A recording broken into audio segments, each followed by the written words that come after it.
नमस्कार मंडळी, तुमचं पुन्हा एकदा माझ्या यूट्यूब चॅनलवरती खूप खूप स्वागत आहे. तर भर दुपार झाली होती, कडक उन्हाळा लागला होता आणि आम्ही भाऊ बहिणी असंच मजा करत बसलो होतो. तितक्यात आम्हाला हे रसवाले दादा दिसले, म्हणून मग आम्ही सगळ्यांनी एक एक ग्लास उसाचा रस थंडगार पिला. त्यांनी खूप सुंदर असा रस बनवला होता, ताजा उसाचा रस. म्हणजे हे ऊस ते आपल्या शेतातूनच काढून आणतात आणि असा थंडगार रस देतात. हे पाहू शकता सगळेजण किती छान आनंदाने बघतात.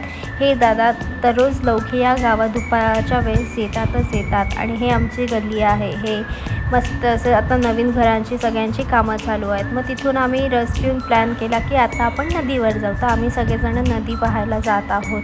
पाहू शकतात की किती छान असं वातावरण झालं आहे. संध्याकाळ आणि हे ढोरं, गाई, बैली, बकऱ्या खूप छान वाटत होतं हे सगळं पाहायला. ह्या सगळ्या गोष्टी मुंबई पुणे शहरात एकदम मिसिंग असतात आणि ज्या फक्त गावाला येऊन अनुभवायला मिळतात.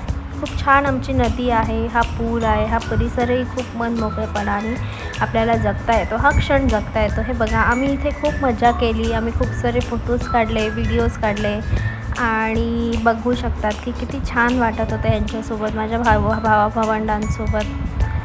तर अशा प्रकारे आम्ही आमचा अजून एक दिवस गावी छान मज्जा मस्ती करत घालवला आहे.